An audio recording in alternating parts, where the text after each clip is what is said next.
No Brasil, arrematar imóveis em leilão pode ser uma excelente oportunidade de alavancar o teu patrimônio.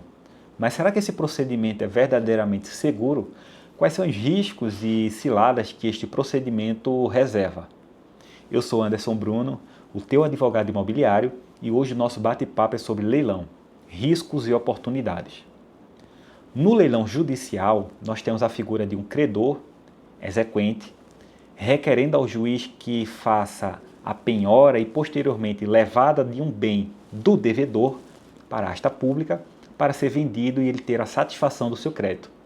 No leilão extrajudicial, aquele que não depende da provocação do Poder Judiciário, eu quero trazer para você a figura de um banco que empresta dinheiro para que alguém compre um imóvel e esta pessoa dá o seu imóvel como garantia. Eu não quero falar aqui da hipoteca, eu quero falar da alienação fiduciária em garantia. Se o comprador do imóvel ficar inadimplente com as parcelas, o banco pode iniciar um procedimento formal de consolidação da propriedade e, posteriormente, leva este imóvel para ser vendido em leilão. Isso no âmbito extrajudicial. Mas eu quero trazer para vocês aqui os riscos e ciladas comuns que eu tenho visto no dia a dia. O primeiro deles é importante que você se atente ao edital do leilão. Ele não é um documento que dispense a análise de outras situações, mas o edital é lei entre as partes, é o principal documento daquela operação. No edital, é importante que você evite este primeiro erro, né, que é comprar realmente a propriedade plena do imóvel. O que é que está sendo vendido? É a totalidade do imóvel? É uma mera fração do imóvel? É a nua propriedade do imóvel?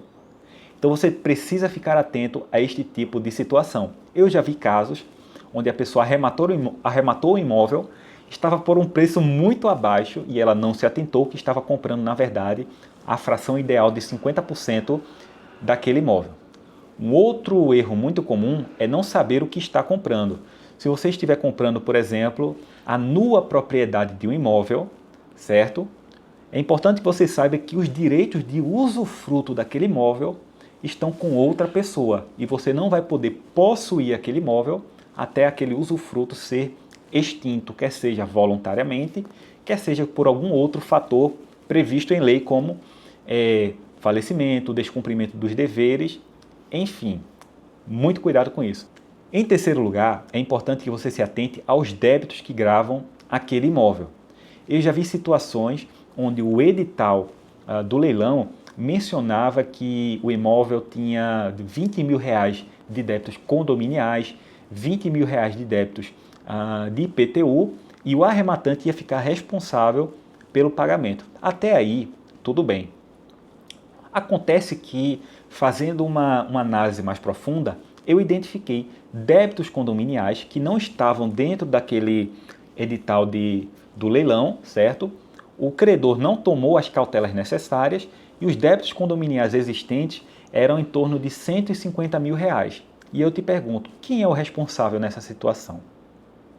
Se o dinheiro da arrematação for suficiente, então, por uma situação, por uma questão de boa-fé e segurança jurídica, você iria requerer posteriormente ao juiz que utilizasse todo o recurso daquela arrematação para poder abater aquele valor. Mas imagine num cenário onde o valor da arrematação é insuficiente e persista ali o débito condominial. Tá?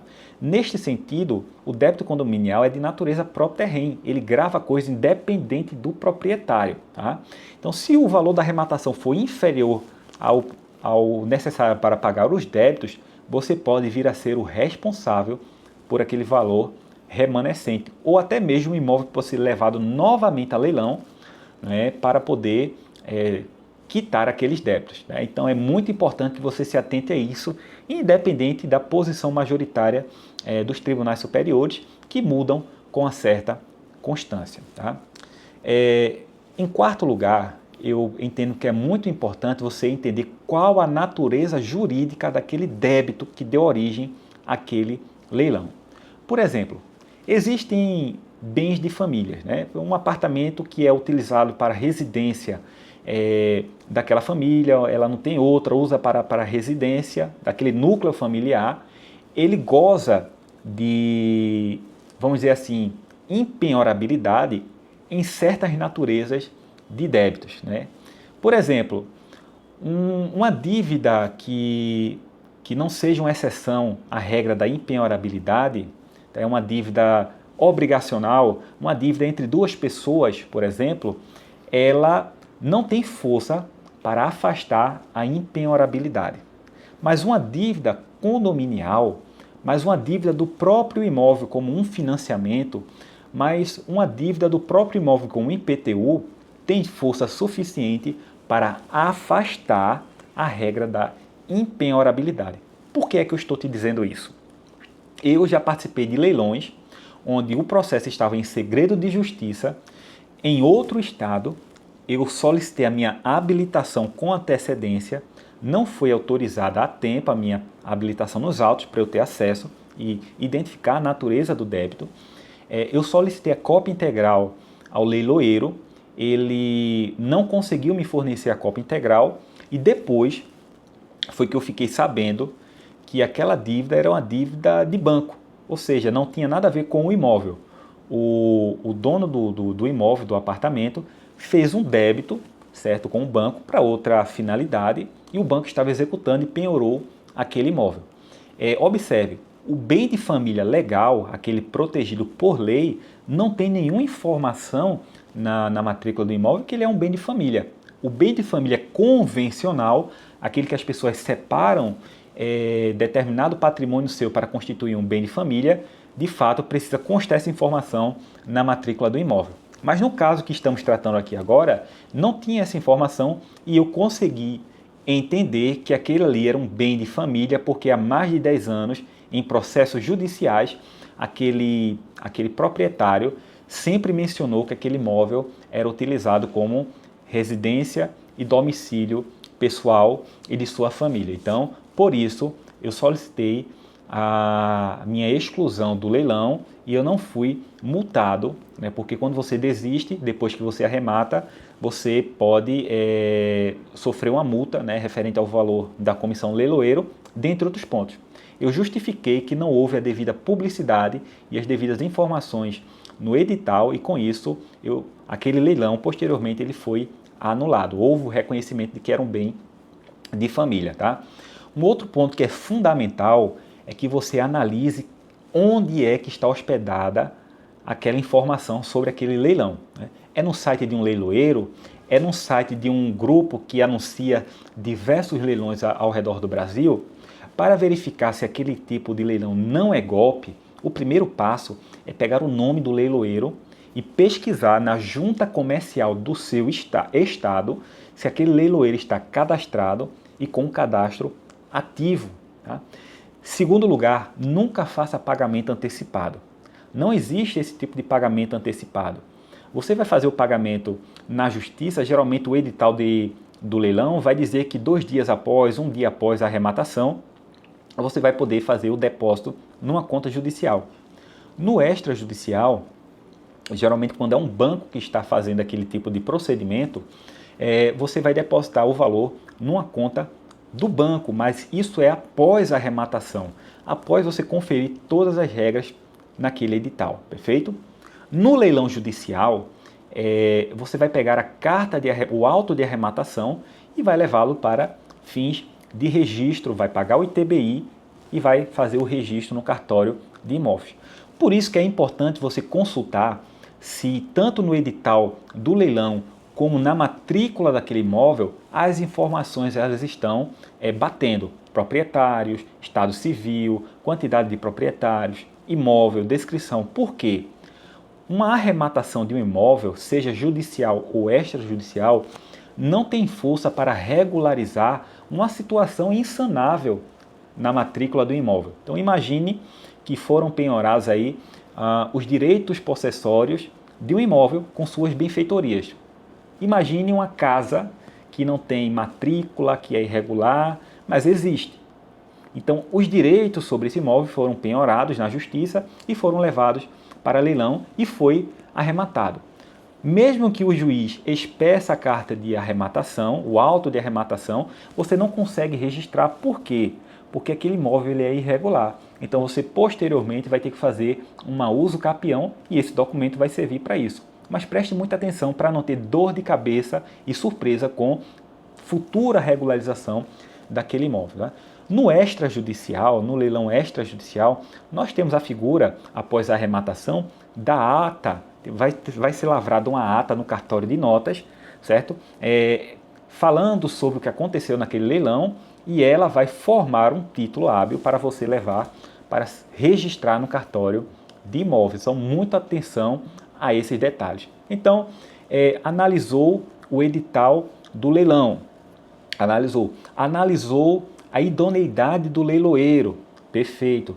Se habilitou com antecedência no portal do leiloeiro, se for um leilão online, que geralmente tem sido online e tem sido muito fácil de participar. Basta que você faça o seu cadastro previamente, né? Se cercou de quando é que você vai poder fazer o pagamento, geralmente é D+1 ou D+2, né? Pagou a comissão do leiloeiro, pagou o imposto de compra e venda, que é o ITBI, né? E depois levou para registrar o imóvel em seu nome. Por último, temos um problema muito comum, que é quando o imóvel ele está ocupado. Neste caso, atente-se sempre se existe algum tipo de processo judicial tramitando que vise a anular aquele leilão ou sustar aquele leilão, né? Interromper, né? Suspendê-lo, na verdade. Se houver um processo judicial tramitando, ou que inicia a sua tramitação após você registrar aquela sua carta de arrematação ou a sua ata de constatação daquele leilão no cartório de imóveis, é importante que você analise previamente a existência dessa ação, não somente no edital do próprio leilão, mas você pega o CPF do devedor e consulte ali nos tribunais de justiça se existe algum tipo de ação recente dele contra a pessoa que está executando o crédito. Então, o proprietário do imóvel é Anderson Bruno, né, está em débito com o banco ABC, e aí o banco ABC está levando aquele imóvel para leilão. Então, façam a consulta se existe uma ação judicial de Anderson Bruno contra o banco ABC e quais são as possibilidades, as teses que foram levantadas naquele processo judicial. Então, quanto mais cedo você identificar isso, é melhor para você, porque esse leilão muitas vezes é aquela história, ganha mas não leva. Você arremata, fica com o dinheiro preso, mas não consegue a posse do imóvel, não consegue depois vender aquele imóvel por causa do problema judicial, tá bom? Então, quando o imóvel está ocupado, você vai ter que posteriormente requerer a posse daquele imóvel, certo? Em face daquele ocupante, que agora ele era o possuidor direto e com justo título, e agora ele é um possuidor direto, mas a posse dele já não é mais justa, certo? Então, você vai ter que entrar com um procedimento para tirar aquela pessoa do imóvel. Então, muito cuidado com isso e seguindo essas dicas, seguindo essas orientações, você vai ter uma excelente participação no leilão e vai poder formar aí o seu patrimônio com toda certeza, tá? Eu espero que você tenha gostado desse vídeo e eu te pergunto, você já participou de algum leilão? Já teve algum prejuízo? Já caiu alguma cilada? Conte aqui nos comentários, curta esse vídeo, compartilhe e eu vou ter o prazer de te responder. Grande abraço, até mais!